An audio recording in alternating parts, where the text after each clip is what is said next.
In this video, we'll continue to work some examples of solving logarithmic equations. Remember, we have two methods. We can use the one-to-one property of logarithms to solve, and we'll see a couple of examples of that.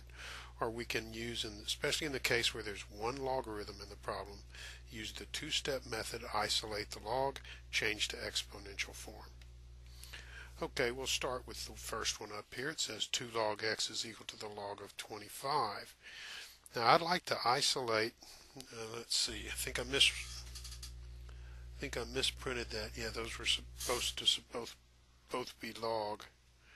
I wrote that one as ln, but it should be log. It's 2 log x equal log 25, and the 2 there is keeping me from isolating that log. So what I'm going to do is use the log property that says n log of u is the same as log u to the n. So instead of calling it 2 log x, I'm going to call it the log of x squared is equal to the log of 25. And now I can use my log property because I've got logs of identical base 10 on both sides isolated. So this is the f of x, or the f of a and the f of b equal, and so a would equal to b, so that would be x squared is equal to 25. Now you could just take square roots directly. I think the best way to do this, though, is to use factoring, moving the 25 over to the left, then factoring. Of course, a difference of squares always factors into a product of conjugates. So we write a product of conjugates here, and we get the two solutions, x equals 5 and x equals negative 5. However, this was a logarithmic equation, and we have to make sure that if we plug these numbers back to the original equation, we're not taking the log of 0 or the log of a negative. Well, when I plug 5 back, I'm just taking the log of 5 on the left, log of 25 on the right. That's okay. So I'll go ahead and show that I've checked that one. But when I go to plug the second one in, the x equals negative 5, the log on the left doesn't work. I'm trying to take the log of a negative number. Log is not defined for negative numbers, so I scratch that one out. Don't say no solution. We have the one solution, x equals 5. That's a valid solution.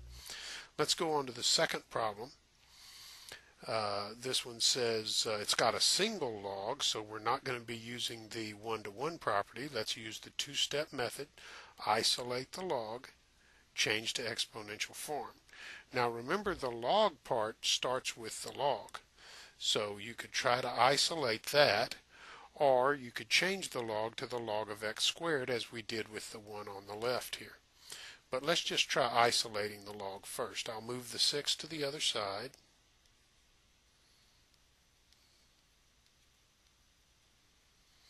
I'll divide both sides by 2.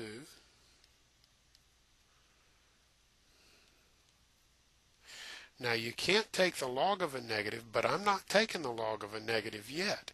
I don't know what x is. You can get a negative value for the log. That's okay. The log looks like this, and all these numbers down here are negative values of y. So that's okay. Let's just proceed here. We've isolated the log.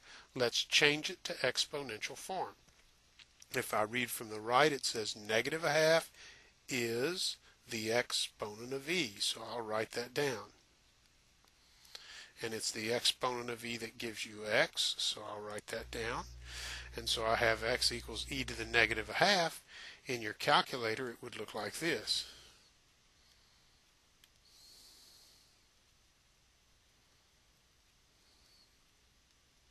You always want to put fractions in a bracket, so before you go to your calculator. So up here, since you have a fraction, put it in a bracket, and then it goes just the way it looks.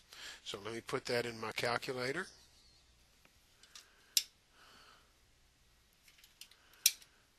I'll put in the calculator second ln. That'll give me e to the power. Then I'll open a parentheses and hit a negative sign, 1 divided by 2, and close the parentheses. I'm putting it in exactly as it is on that paper, and I get 0.60653, so I'm going to call it approximately equal to 0.606. That's not a very good approximation, but it'll do.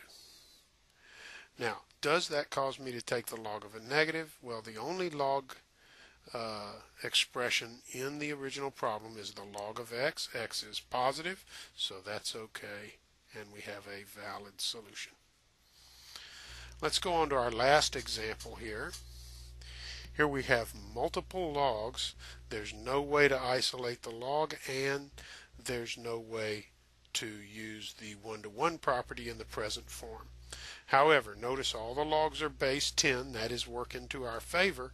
And on the left, we can use the log properties. We have that the log of a product is the sum of the logs. Well, if you look on the left here, that is a sum of logs. So we can write that as the log of the product x plus 3 times x minus 2.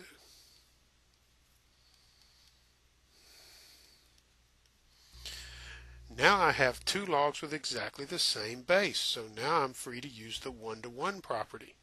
I can say that x plus 3 times x minus 2 has to be the same as 14.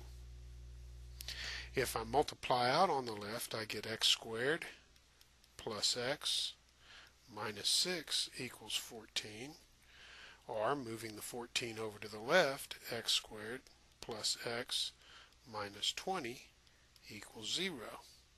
Well, that looks like something that's pretty easy to factor. That would factor down to x plus 5 times x minus 4 is equal to 0, and you can FOIL that to make sure that it is the correct factoring, and that leads us to the solution x equals negative 5, x equals 4.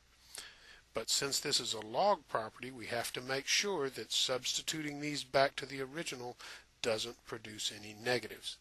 Well, if I substitute the negative 5 back into the first log, I have negative 5 plus 3, so I'm trying to take the log of negative 2. Well, I can't do that, so that solution is out.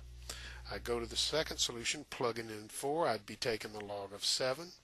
In the second expression, plugging in 4, I'd be taking the log of 2. That's okay. The last expression is the log of 14. That's okay. This is a valid solution. Put a check mark. And that does it for this edition.